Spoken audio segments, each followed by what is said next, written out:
সত্যি অরুণ ভাই, আপনার হাতে জাদু আছে। এবার আপনার জমিগুলোতে ঠিক যেন সোনা ফলেছে। কি যে বলো ভাই, এসব জাদুর জন্য না, সবই পরিশ্রমের ফল। সারা দিন এই জমি নিয়েই পড়ে আছি। আসলে অনেক টাকা ঋণ হয়ে গেছে। জমির ফসল বেচেই সেগুলো শোধ দিতে হবে। আপনি চিন্তা করবেন না, এই বছর আপনার ধান, গম, এমনকি সবজির ক্ষেতও খুব ভালো ফলন হয়েছে। দেখবেন সব ঋণ শোধ হয়ে যাবে। তাই যেন হয়। মেয়েটাও বড় হয়েছে, ওকে এবার বিয়ে দিতে হবে। আরুণ ভাই, আমি এখন যাই। বাড়ি অনেক কাজ আছে। আর ওই দিকে দেখো, জমিদার বাবু আসছেন, দেখো কি বলে।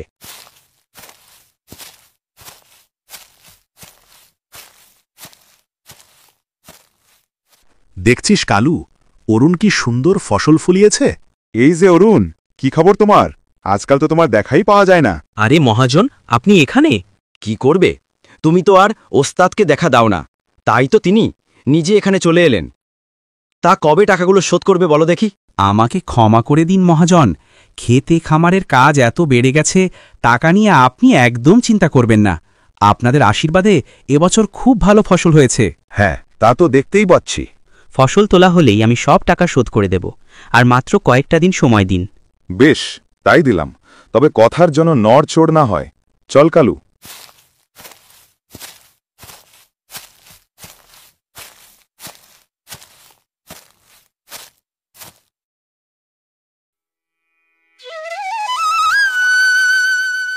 কালু, যা ভাব দেখলাম, মনে তো হচ্ছে অরুণ সব টাকাই শোধ করে দেবে। হ্যাঁ ওস্তাদ, তাই তো দেখছি। না না, তা হতে দেওয়া যাবে না। ওর ওই আবাদি জমির ওপর আমার অনেক দিনের লোভ। সাধে তো আর এতগুলো টাকা ধার দেইনি। কিন্তু ওস্তাদ, যে ভালো ফসল হয়েছে ও সব টাকা শোধ করেই দেবে, তাহলে তো আপনার স্বপ্ন স্বপ্নই রয়ে যাবে। কালু, তোর এই মোটা মাথা নিয়ে আমার সাথে কেন আছিস বল দেখি? স্বপ্ন যদি স্বপ্নই রয়ে যায়, তাহলে এত গুন্ডা পান্ডা পুষে আমার কি লাভ? আজ্ঞে মহাজন, আপনি কি বলছেন আমি কিছুই তো বুঝতে পারছি না। তাহলে শোন, ওই ফসল তোলার আগেই জমিটা যদি পুড়ে যায়, তাহলে কেমন হয় বলো তো? এটা তো ভেবে দেখেনি ওস্তাদ, কিন্তু ওস্তাদ, জমি পুড়বে কি করে? সত্যি, তোর মতো গাধা পুষে কোনো লাভ নেই। একটু আগেই তো বললাম, গুন্ডা পান্ডাগুলোকে এমনি এমনি না খাইয়ে কিছু কাজ করিয়ে নে। হা হা হা, এবার বুঝেছি ওস্তাদ, আপনি আর চিন্তা করবেন না, আজ রাতেই আমি ব্যবস্থা করছি।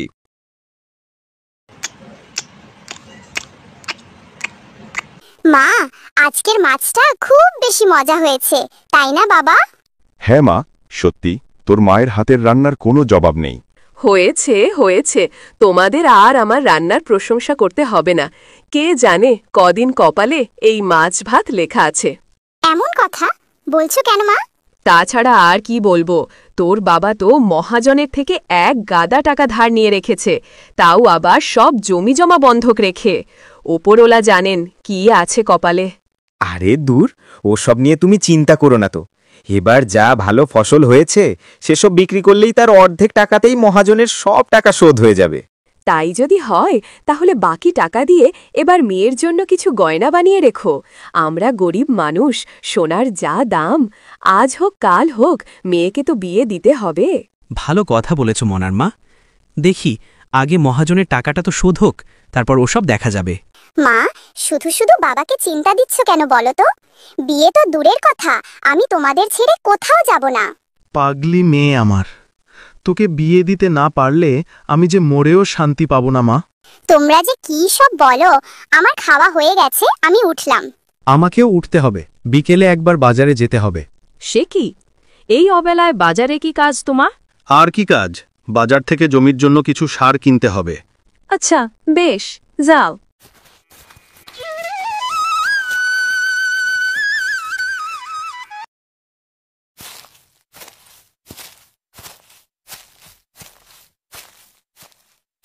আরে মুখটা ঢেকে ফেল, চল যা, কাজ হবে খুব সাবধানে। দেখিস কাক পক্ষীতেও যেন টের না পায়। আরে কালু ভাই, তুমি একদম চিন্তা করো না, কেউ বুঝতে পারবে না। ঠিক ঠিক, এই পথে তো আর আমরা নতুন না।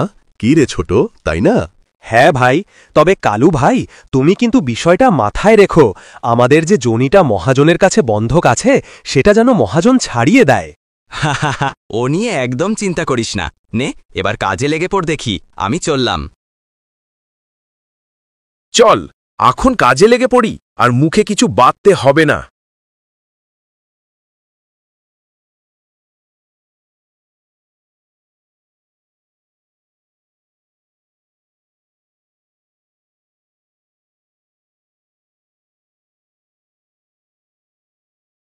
হায় হায়, এ আমার কি সর্বনাশ হলো! আমার এত কষ্টের সব ফসল পুড়ে ছাই হয়ে গেল। তুমি এভাবে কেঁদো না, ওঠো উঠো বলছি। বাবা, তুমি কেঁদো না। ওপরওয়ালা চাইলে আবার সব ঠিক হয়ে যাবে। আর কিছু ঠিক হবে না মা, আমার পোড়া কপাল। না হলে কে আজ আমার জমিতে এভাবে আগুন ধরালো? হে ঈশ্বর, তুমি তাদের শাস্তি দিও।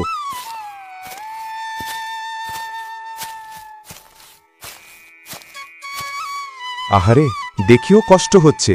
হ্যারি কালু, কে এই সর্বনাশ করলো? কিছু খবর পেলি? না ওস্তাদ, আমিও তো সেটাই ভাবছি। অরুণের মতো এত সহজ সরল মানুষের এত বড় ক্ষতি কে করলো? মহাজন, আপনি এসেছেন, দেখুন আমার কত বড় সর্বনাশ হয়ে গেল। হ্যাঁ অরুণ, খবর পেয়েই তো ছুটে এলাম। যদিও বলাটা উচিত না, তবুও আমারও তো ব্যবসা, বলো। অরুণ, তুই তো বলেছিলি জমির ফসল বেচে তুমি আমার সব ঋণ শোধ করে দেবে। তবে এখন যখন ফসলই নেই।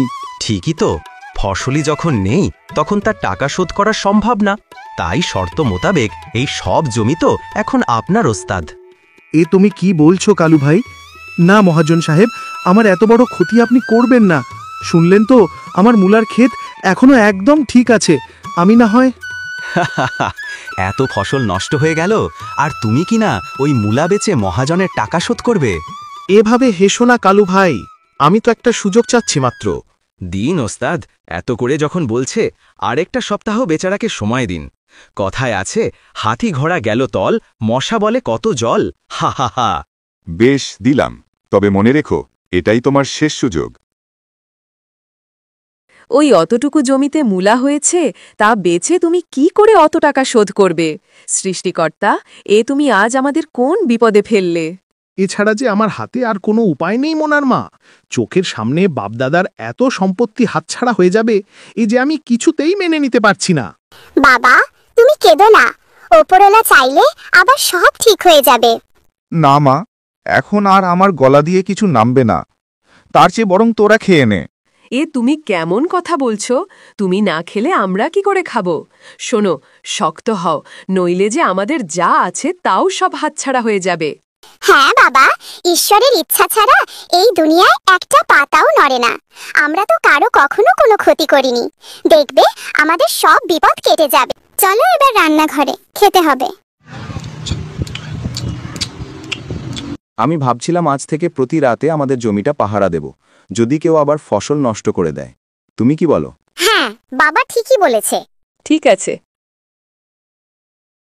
ওই দেখো মা, কি হচ্ছে ওখানে? আমি তো নিজের চোখকে বিশ্বাসই করতে পারছি না। আরে তাই তো, ওটা তো দেখছি পরীর মতো। ওটা কি সত্যিকারের পরী? তাই তো মনে হচ্ছে। আমার জীবনে এমন আশ্চর্য ঘটনা এর আগে কখনো দেখিনি। তোকে নিয়ে হয়েছে আমার যত জ্বালা। রোজ রোজ তোকে এই জমির মূলাই খেতে হবে? এ পরী, তুমি কি করে বুঝবে মূলার স্বাদ? এই জমির মালিক নিশ্চয়ই খুব যত্ন করে চাষ করেছে, না হলে এমন মিষ্টি স্বাদ আর কোথাও তো পাই না। হয়েছে, কথা না বলে তাড়াতাড়ি খা, আবার তো আমায় পরীরাজ্যে ফিরে যেতে হবে। রোজ তুমি আমায় নিয়ে আসো নাকি? কই, গতকালও তো নিয়ে আসোনি। আরে, গতকাল তো পরীরাজ্যের এক বিশেষ দিন ছিল, তাই তো নিয়ে আসতে পারিনি। নে, এবার খা তাড়াতাড়ি, মানুষেরা দেখে ফেললে খুব কেলেঙ্কারি হয়ে যাবে। হায় হায়, এসব কি শুনছি? আমার খেতে মূলা খাওয়ার জন্য পরীরাজ্যের পরীরাও নেমে আসে। তাই তো শুনছি। চলো বাবা, আমরা ওই পরীর কাছে সাহায্য চাই। না না, তাতে যদি হিতে বিপরীত হয়? না মা, আমি শুনেছি পরীরা নাকি খুব দয়ালু হয়। একবার চলো। দেখো পরী, চারপাশের জমিগুলো পুড়ে ছারখার হলে গেছে। আরে তাই তো, পরশুও তো জমি ভরা কত ফসল ছিল। আহারে, কত কষ্ট করে জমির মালিক ফসল ফলিয়েছিল। কে তার এত বড় সর্বনাশ করল? হ্যাঁ পরি, কেউ একজন আমাদের অনেক বড় ক্ষতি করেছে, তাই আজ আমরা নিঃস্ব। এ কি, তোমরা এখানে? হ্যাঁ পরি, আমরা জমি পাহারা দিতে এখানে এসেছি। এখন দেখছি শুধু পৃথিবীর মানুষেরাই না, পরি রাজ্যের পরীরাও আমাদের ক্ষতি করতে আসে। এইসব তুমি কি বলছো মেয়ে? তুমি জানো উনি কে? উনি হলো পরিরাজ্যের একমাত্র রাজকন্যা। হলেই কি, এখন তোমরা চোর ছাড়া আর কিছুই না। কি বলছো এসব? ঠিকই বলছি, আমরা তোমাদের সব কথা শুনেছি। তোমরা রোজ এসে আমাদের জমির মূলা শেষ করে ফেলছো। এখন এটাই আমাদের শেষ সম্বল। তাই তোমরা আমাদের যা ক্ষতি করেছো, আজ আমরা তার ক্ষতিপূরণ চাই। বাহ, তোমার তো দেখছি অনেক বুদ্ধি। তোমার বুদ্ধি দেখে আমি খুব খুশি হয়েছি। বলো, তুমি আমার কাছে কি চাও? বেশি কিছু না, আমরা যা হারিয়েছি শুধু সেটুকু ফেরত পেতে চাই। ব্যাস এইটুকু? বুদ্ধিমতির সাথে সাথে তুমি সৎও বটে। তোমার মনে কোনো লোভ নেই। বেশ, না না, সব মূলা তুলে ফেললে আমি কি খাবো? তোর লোভ কখনোই শেষ হবে না। বেশ, তাহলে শোনো অরুণ, রোজ তুমি এই জমি থেকে 10টা করে মূলা তুলবে। দেখবে তাই দিয়েই তোমার সব অভাব দুঃখ দূর হয়ে যাবে। মাত্র 10টা মূলা তুললে আমার সব অভাব দূর হয়ে যাবে? তা কি করে সম্ভব? তাই তো, এ আবার কেমন উপহার! সময় হলেই তোমরা বুঝতে পারবে। চলো কচ্ছপ, এবার আমাদের পরিরাজ্যে ফিরে যেতে হবে।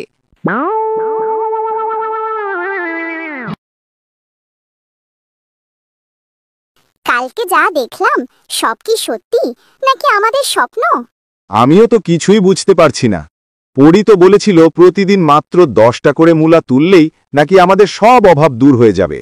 এত চিন্তা করো না তো, এবার দেরি না করে চলো আমরা জমিতে যাই। সেখানে গেলেই সবটা বোঝা যাবে। ও ঠিকই বলেছে। তাই চলো, যা ক্ষতি হওয়ার তা তো হয়েইছে, এখন আর কি ক্ষতি হবে?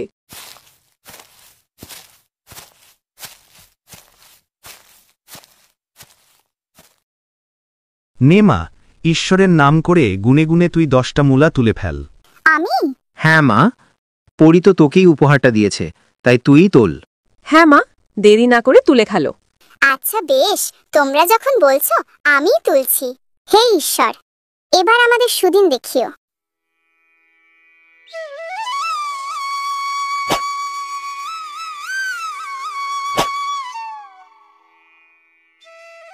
এক, 2, 3, 10। কই, কিছুই তো পেলাম না। মানুষের মতো তাহলে কি পরীরাও আমাদের ধোঁকা দিল? সবই আমাদের পোড়া কপাল। একি হচ্ছে? দেখো তোমরা, মূলাগুলো মনে হচ্ছে সোনা হয়ে যাচ্ছে। আরে তাই তো, তার মানে পরী আমাদের ধোঁকা দেয়নি। হ্যাঁ, তাই তো দেখছি। এই সোনার মূলা বেচলে তো আমাদের সব অভাব দূর হয়ে যাবে, আর আমার সব জমিজমাও ছাড়িয়ে আনতে পারবো। হ্যাঁ বাবা, পরি তো তাই বলেছিল। কি গো, আর দাঁড়িয়ে থেকো না, এইগুলো বাজারে বিক্রি করে এসো। আর হ্যাঁ, জমিদারের টাকাটা শোধ করে জমির দলিলটা নিয়ে এসো। হ্যাঁ যাচ্ছি, তোমরা বাড়ি চলে যাও।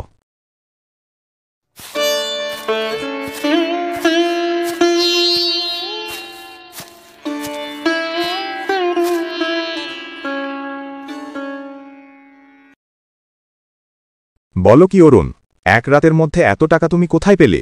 সবই উপরলাগ দরা। বেশ বেশ, টাকা যখন ফিরিয়ে দিয়েছ, জমিও তো তোমাকে ফিরিয়ে দিতেই হবে।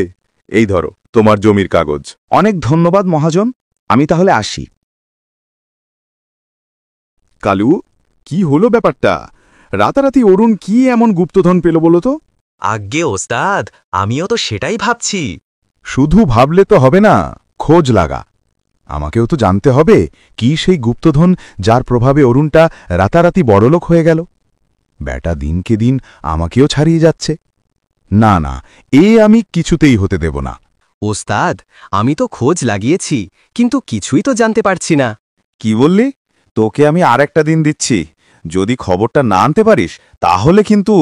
ওরে বাবারে, আমি নিজে আজ খবর আনতে যাব। কাল সকালে আপনি সব জানতে পারবেন। বেশ, তাই যেন হয়। আজকে আমাকে জানতেই হবে অরুণের বড়লোক হবার রহস্যটা কি। কি গো শুনছ? এখন তো আর আমাদের অভাব নেই, তাছাড়া ব্যবসাটাও এখন ভালোই চলছে। তাই বলছিলাম, কাল থেকে যে সোনার মূলা উঠবে সেগুলো বেচে যদি গরিব দুঃখীদের মাঝে দান করা যায়। সোনার মূলা মানে কি? না না, ব্যাপারটা তো ওস্তাদকে জানাতে হচ্ছে।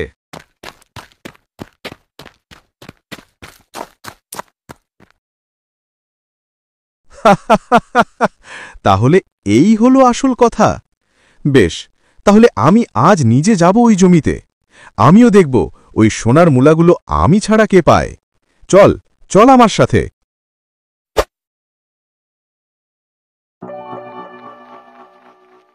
কালু, তুই তো বললি সোনার মূলা, কই? আমি তো কিছুই পাচ্ছি না। তুই কিছু ভুল শুনিসনি তো? আমি তো স্পষ্টই শুনলাম। তাহলে কোথায় গেল সেই সোনার মূলা? না, এই অরুণটাকে তো কোনোভাবেই দমানো যাচ্ছে না। প্রথমে ব্যাটার সব জমিতে আগুন ধরিয়ে পথে বসাতে চাইলাম, তাও পারলাম না। আর আজ সোনার মূলা নিতে এসে তাও পেলাম না।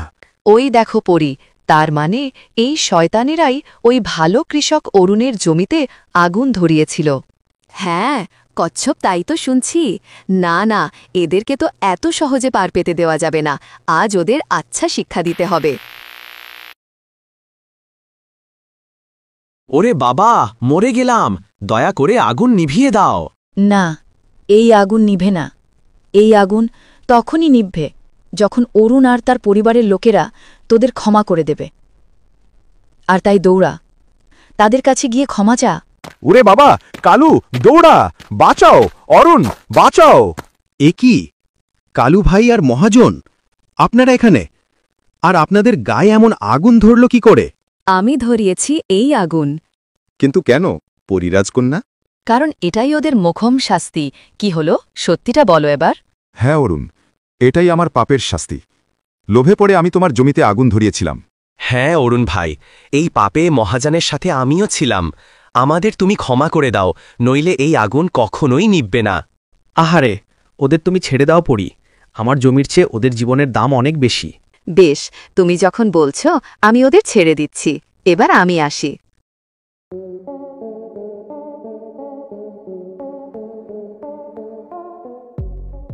সত্যি অরুণ, তোমার মন অনেক বড়। আমাকে তুমি ক্ষমা করে দাও ভাই। না মহাজন, আপনাকে ক্ষমা চাইতে হবে না। আপনি যে নিজের ভুল বুঝতে পেরেছেন, এটাই আমি খুশি।